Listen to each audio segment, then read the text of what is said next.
Amna says, when should the person who's given Qurbani mention his name and the name he wants to include in his sacrifice? Is it at the time of buying the animal or when actually slaughtering it? Okay, first of all, let's do some translation. What's the meaning of Qurbani? Qurbani is the Urdu way of saying Udhiya. The Muslims, the Arabs, consider it as Udhiya because this is how it is described in the Sunnah and in the books of fiqh. Qurban is a sacrifice. It's an originally Arabic word, but Qurbani has nothing to do with the Arabic. So, but it's used in the subcontinent, and we explain it just for the people to know. So, Amna's question is, this sacrifice for people who are not going to Hajj.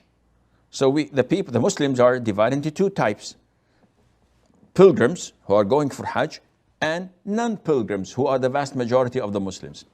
Those non-pilgrims, it is highly recommended, Sunnah Mu'akkada, for them to sacrifice and to slaughter a udhiyah, a ram, or 1/7 of a cow, or 1/7 of a camel.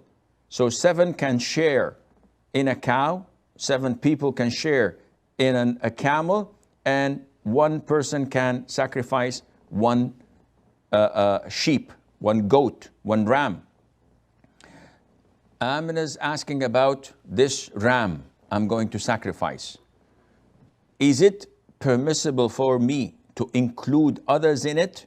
The answer is yes, providing those others are among the living who live under your roof.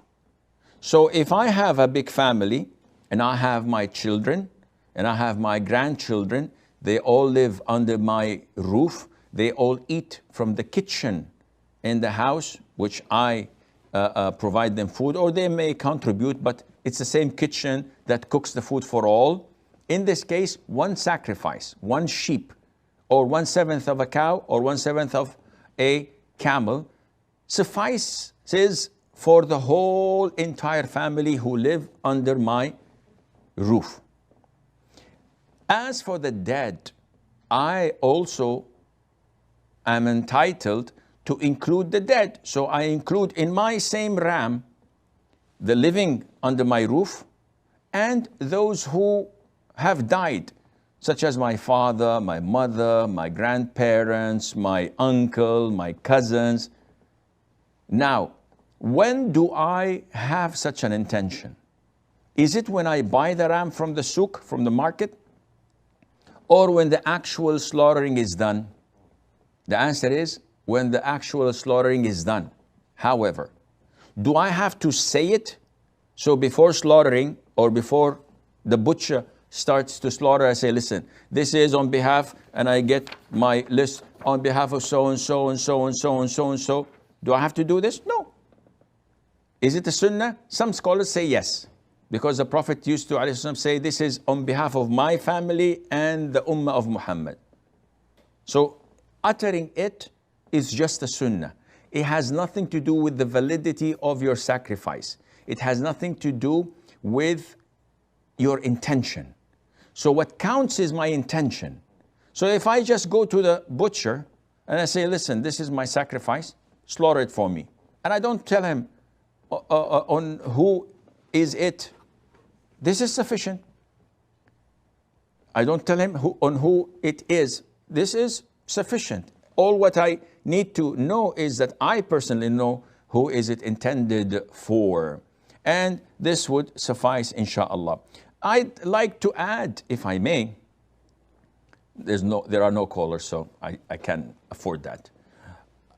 A lot of the brothers and sisters in the subcontinent take it religiously upon themselves that slaughtering a Qurbani or the Udhiyah is mandatory upon each individual.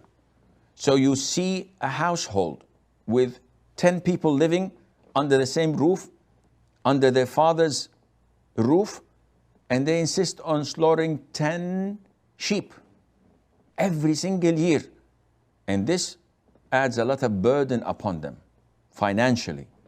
And it is not part of the Sunnah. The Sunnah is to slaughter one. This is sufficient and does the job. Now, if you're a millionaire, or if you are well off and you'd like to slaughter more, this is okay. No problem. But to believe that it is an obligation upon Aisha and Fatima and Khadija and Asma and about Muhammad and Abdullah, all the offsprings and the siblings living in the same house, no, this is not mandatory. And there is no such thing as a sin if none of them slaughters except the father of the house. There's no sin at all. There is not even going against the Sunnah. It's totally legit. So people could utilize the money elsewhere.